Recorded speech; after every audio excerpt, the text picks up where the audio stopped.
c'est que j'ai toujours dit dans ce pays que l'élection présidentielle notamment et pratiquement toutes les élections qui se passent dans notre pays ne se passent jamais de façon transparente. J'ai été moi-même vice-président de la CENI en 2003 et je peux dire que depuis 1994, je mets de côté l'élection de 1993 qui était une élection à sens unique avec un seul candidat, le général Adéman, et boycotté par l'opposition. Toutes les autres élections ont été faites de façon non transparente. Je dis, j'affirme, je réaffirme que les résultats de ces élections n'ont jamais reflété les résultats des urnes.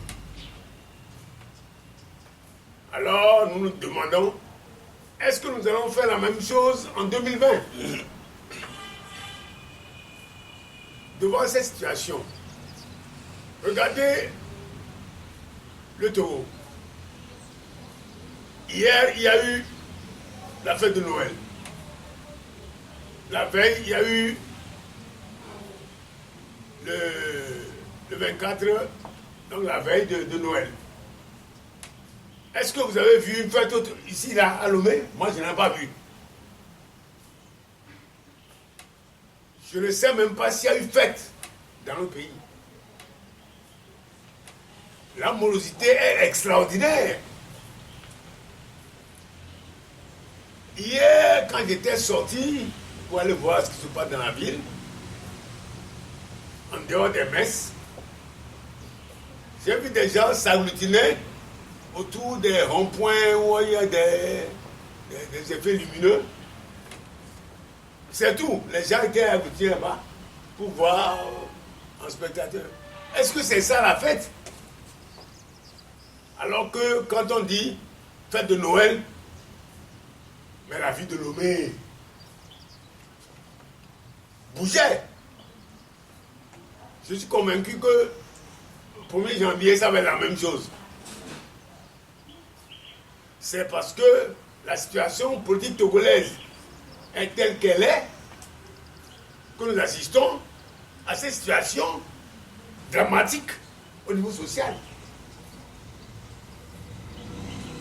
Le chef d'État avait déclaré lors de son 3e et un mandat de trop, parce qu'il dit, je dis, j'affirme que lorsqu'on fait 3 mandats, c'est un mandat de trop.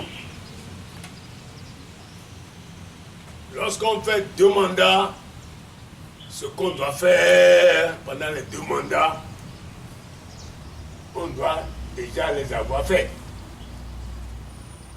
Alors un 3e mandat, c'est un mandat pour rien. À preuve, on a déclaré à Conakry que le 3e mandat serait un mandat social. En tout cas, moi, je n'ai pas vu le caractère social de ce mandat-là. Je n'ai rien vu. Je n'ai rien vu.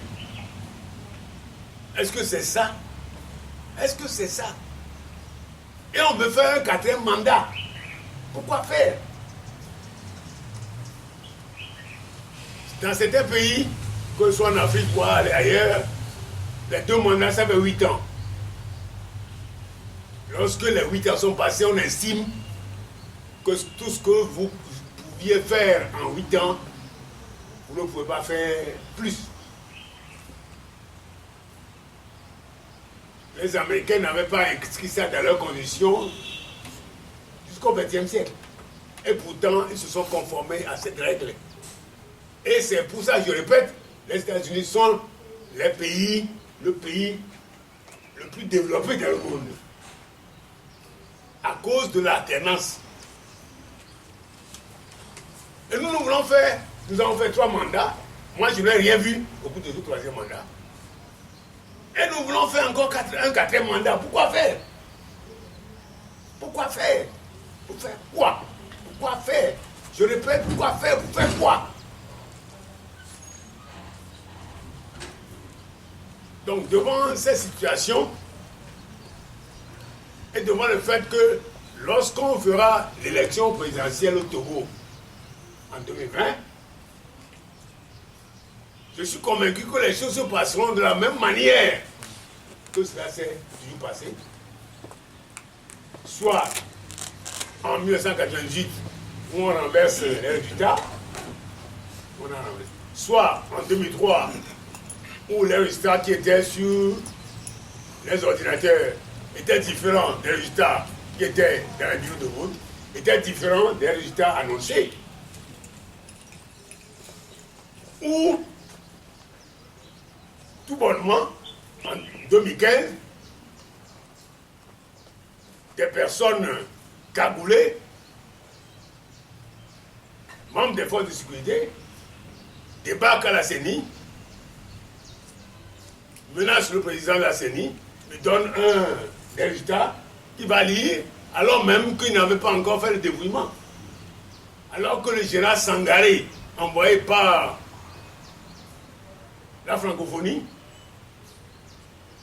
pour rendre transparent le processus, avait rassemblé tous les éléments pour ce faire, alors qu'il n'était même pas encore arrivé sur les lieux, le résultat était proclamé. C'est un véritable hold-up. Alors, nous avons tout fait, tout, dans le processus d'élection présidentielle. Qu'est-ce qu'on peut encore inventer en 2020? Alors, est-ce qu'il faut faire ces élections-là, cette élection-là, le 22 février 2020? Si on la faisait, est-ce que ça ne serait pas exactement comme ça s'est toujours passé? Est-ce que ça ne serait pas comme ça? Pour rendre encore plus morose la situation politique togolaise, pour enfoncer encore le Togo dans un marasme indescriptible. Est-ce que c'est pas ça qui va se passer? C'est pour ça que la solution de sortie de crise que je propose, c'est qu'on ne fasse pas d'élection le 22 février 2020. Je propose solennellement que le chef de l'État, Faure Gnassingbé, courageusement dise aux populations, soit, première hypothèse, qu'il veut organiser une transition, parce qu'il faut organiser une transition. Une transition, pourquoi faire? Une transition de 2 à 3 ans, pourquoi faire? Pour placer les jalons d'un état de droit, d'un état démocratique.